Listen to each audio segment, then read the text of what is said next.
The story of Romania in December 1989 is one of the most dramatic and violent.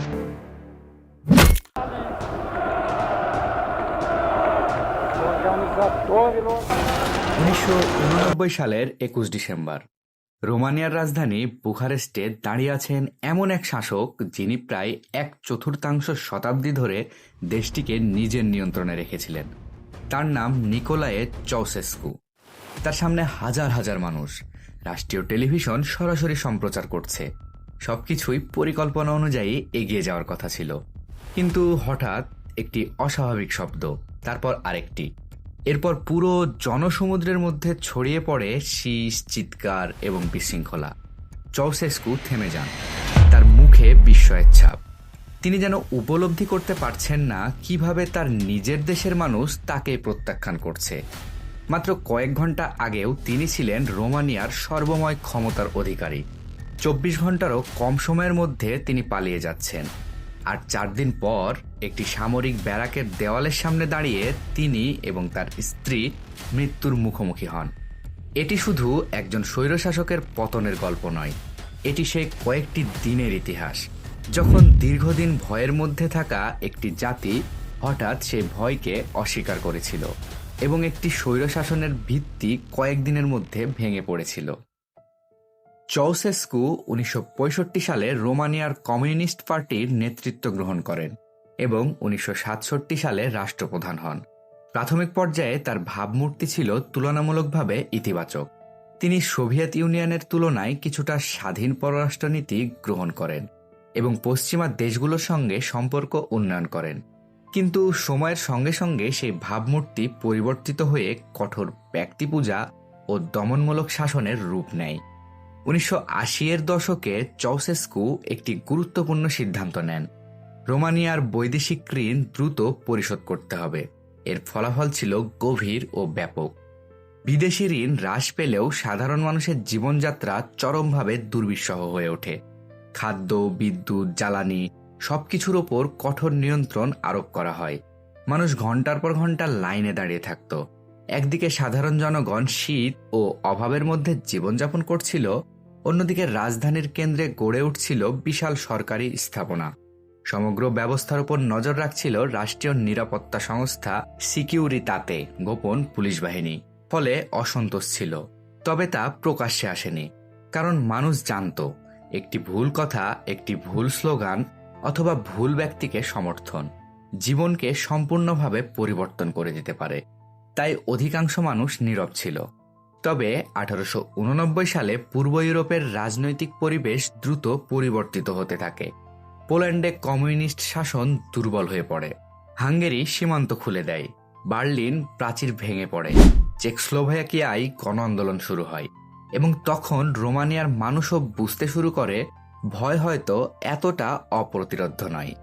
1989 সালের 16 December রোমানিয়ার পশ্চিমাঞ্চলের শহর টিমিশোয়ারা একজন ধর্মযাজক Laszlo টোকেসকে তার বাসস্থান থেকে উচ্ছেদের সিদ্ধান্ত নেওয়া হয়।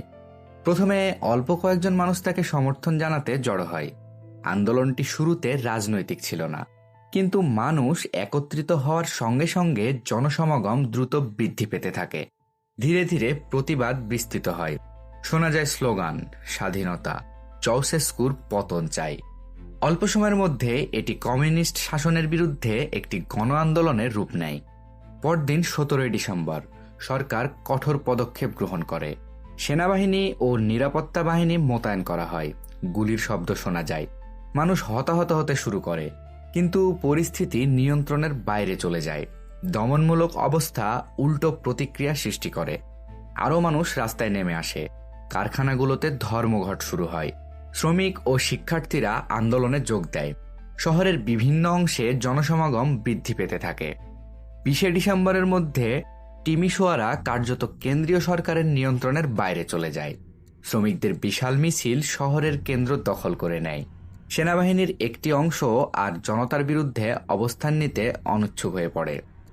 টিমিশোয়ারাকে ঘোষণা করা হয় রোমানিয়ার প্রথম মুক্ত শহর। এটি চাউশেস্কুর জন্য প্রথম গুরুতর রাজনৈতিক সংকেত ছিল। চাউশেস্কু ধারণা করেছিলেন টিমিশোয়ার পরিস্থিতি নিয়ন্ত্রণে আনা সম্ভব।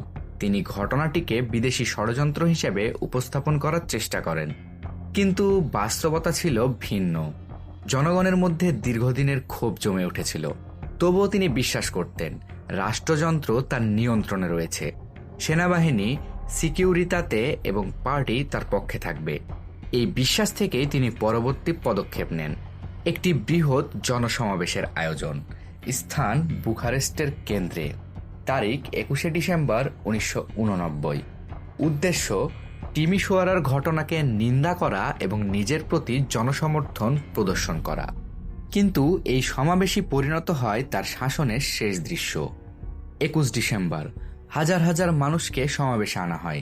চাউশেস্কু মাইক্রোফোন হাতে বক্তব্য শুরু করেন। প্রথমে জনতা করতালি দেয়, পরিস্থিতি স্বাভাবিক মনে হচ্ছিল। তারপর হঠাৎ জনতার একাংশ থেকে অস্বাভাবিক প্রতিক্রিয়া, শীষ, চিৎকার, অস্থিরতা। চাউশেস্কু থেমে যান। কয়েক সেকেন্ডের মধ্যে তার অভিব্যক্তি পরিবর্তিত হয়, কারণ এমন পরিস্থিতি তার শাসনামলে প্রায় অচিন্তনীয় ছিল। কিন্তু এবার হাজার হাজার মানুষের সামনে তার বক্তব্য ভেঙে পড়ে। রাষ্ট্রীয় সম্প্রচার ব্যাহত হয়, জনতা ছড়িয়ে পড়ে। বিক্ষোভ বুখারেস্ট জুড়ে বিস্তৃত হতে থাকে। সরকার পুনরায় বল প্রয়োগের আশ্রয় নেয়। গুলিবর্ষণ শুরু হয়, হতাহতের ঘটনা ঘটে। বিক্ষোভকারীরা ব্যারিকেড তৈরি করে প্রতিরোধ গড়ে তোলে। রাত যত গভীর হয় পরিস্থিতি তত স্পষ্ট হয়ে ওঠে। এটি আর টিমিশোয়ারার ঘটনা নয়, এটি এখন রাজধানী কেন্দ্রিক বিপ্লব। 22 ডিসেম্বর সকাল, বুখারেস্টের বিভিন্ন কারখানা থেকে শ্রমিকরা দলে দলে রাস্তায় নেমে আসে। এবার আন্দোলন শুধু ছাত্রদের মধ্যে সীমাবদ্ধ নয়, এটি এখন শ্রমিক শ্রেণীর অংশগ্রহণে বিস্তৃত। হাজার হাজার মানুষ কেন্দ্রের দিকে অগ্রসর হয়। চাউশেস্কু বুঝতে পারেন পরিস্থিতির নিয়ন্ত্রণের বাইরে চলে গেছে। প্রতিরক্ষামন্ত্রী জেনারেল ভাসিলে মিলা মৃত্যুবরণ করেন। তার মৃত্যুর পরিস্থিতি আজও বিতর্কিত, তবে এর রাজনৈতিক প্রভাব ছিল তাৎক্ষণিক ও গভীর। সেনাবাহিনীর ওপর কেন্দ্রীয় নিয়ন্ত্রণ দুর্বল হয়ে পড়ে। নতুন সামরিক নেতৃত্ব সৈন্যদের ব্যারাকে ফিরে যাওয়ার নির্দেশ দেয়। এরপর জনতা কমিউনিস্ট পার্টির কেন্দ্রীয় ভবন ঘিরে ফেলে। চাউশেস্কু কার্যত অবরুদ্ধ হয়ে পড়েন। পরবর্তীতে ভবনের ছাদ থেকে একটি হেলিকপ্টার উড্ডয়ন করে। চাউশেস্কু এবং তার স্ত্রী এলেনা পালিয়ে যান। 2 দশকেরও বেশি সময় ধরে রোমানিয়ার সর্বময় ক্ষমতার অধিকারী ব্যক্তি নিজের রাজধানী ত্যাগ করতে বাধ্য হন। 22 ডিসেম্বর 1989। এদিন কার্যত চাউশেস্কুর শাসনের পতন ঘটে। চাউশেস্কুর পালানোর পর পরিস্থিতি স্বাভাবিক হয়নি, বরং সহিংসতা আরও বৃদ্ধি পায়। জাতীয় টেলিভিশন কেন্দ্র বিপ্লবের একটি গুরুত্বপূর্ণ কেন্দ্র হয়ে ওঠে। সারা দেশে আতঙ্ক ছড়িয়ে পড়ে। কেউ দাবি করে সরকারপন্থী সন্ত্রাসীরা হামলা চালাচ্ছে, আবার কেউ বলে সেনাবাহিনী বিভ্রান্ত হয়ে নিজেদের লোকদের ওপর গুলি চালাচ্ছে। বিভিন্ন শহরে সংঘর্ষ, গুলি বিনিময় এবং অস্থিরতা চলতে থাকে। পরবর্তী গবেষণায় ডিসেম্বরের ঘটনাগুলোতে নিহত ও আহতের বিভিন্ন পরিসংখ্যান পাওয়া যায়। এইচডি প্রেসের একটি ঐতিহাসিক প্রতিবেদনে উল্লেখ করা হয় যে 1104 জন নিহত এবং 3321 জন আহত হন। তবে অন্যান্য উৎসে ভিন্ন সংখ্যা পাওয়া যায়। একটি গুরুত্বপূর্ণ বাস্তবতা হল চাউশেস্কুর পালানোর পরও উল্লেখযোগ্য সংখ্যক প্রাণহানি ঘটে। চাউশেস্কু দম্পতির পালানোর প্রচেষ্টা ব্যর্থ হয়। তাদের শেষ পর্যন্ত আটক করা হয় এবং তর্গভিস্তে একটি সামরিক ইউনিটে নিয়ে যাওয়া হয়। এখন পরিস্থিতি সম্পূর্ণ বিপরীত। যিনি একসময় রাষ্ট্রীয় বাহিনীকে নির্দেশ দিতেন তিনি এখন বন্দী। নতুন সরকার আশঙ্কা করে যে চাউশেস্কুকে জীবিত রাখা হলে তাকে মুক্ত করার চেষ্টা হতে পারে। ফলে সিদ্ধান্ত নেওয়া হয় একটি দ্রুত বিশেষ সামরিক ট্রাইব্যুনাল গঠন করা হবে এবং বিচার প্রক্রিয়া হবে তাৎক্ষণিক। তারিখ 25শে ডিসেম্বর 1989। নিকোলায়ে চাউশেস্কু, এলেনা চাউশেস্কু উভয় আদালতের বৈধতা স্বীকার করতে অস্বীকৃতি জানান। বিচার প্রক্রিয়া ছিল সংক্ষিপ্ত। তাদের বিরুদ্ধে একাধিক গুরুতর অভিযোগ আনা হয়। কয়েক ঘন্টার মধ্যে রায় ঘোষণা করা হয়, মৃত্যুদণ্ড। বিকাল 3টার আগে তাদের সামরিক ঘাঁটির একটি দেওয়ালের সামনে নিয়ে যাওয়া হয়, হাত বাঁধা হয়, এরপর গুলি চালানো হয়। দুজনের জীবন বাসন ঘটে। 25শে ডিসেম্বর 1989। চাউশেস্কুর মৃত্যুর পরও একটি মৌলিক প্রশ্ন থেকে যায়, কে প্রকৃত বিজয়ী? তার পতনের পর ন্যাশনাল স্যালভেশন ফ্রন্ট ক্ষমতায় আসে। এর নেতৃত্বে ছিলেন আয়ন ইলিয়েস্কু। কয়েক মাসের মধ্যে রোমানিয়া বহুদলীয় নির্বাচনের পথে অগ্রসর হয়। তবে বিপ্লব নিয়ে বিতর্ক আজও অব্যাহত, কারণ প্রশ্ন রয়েই যায়, চাউশেস্কুর পতনের পর এত প্রাণহানি কেন ঘটল? এই প্রশ্নের পূর্ণাঙ্গ ও সর্বসম্মত উত্তর আজও অনুপস্থিত। রোমানিয়ান বিপ্লবের সবচেয়ে গুরুত্বপূর্ণ দিক ছিল এটি শুরু হয়েছিল একটি স্থানীয় ও সীমিত প্রতিবাদ থেকে। পরবর্তীতে শ্রমিক, শিক্ষার্থী এবং সাধারণ জনগণ এতে যুক্ত হয় এবং এক পর্যায়ে রাষ্ট্রযন্ত্রের একটি অংশ দমনমূলক ব্যবস্থার বিরুদ্ধে অবস্থান নেয়। একজন স্বৈরশাসকের প্রকৃত শক্তি সবসময় অস্ত্র নয়, তার সবচেয়ে বড় শক্তি হল জনগণের ভয়।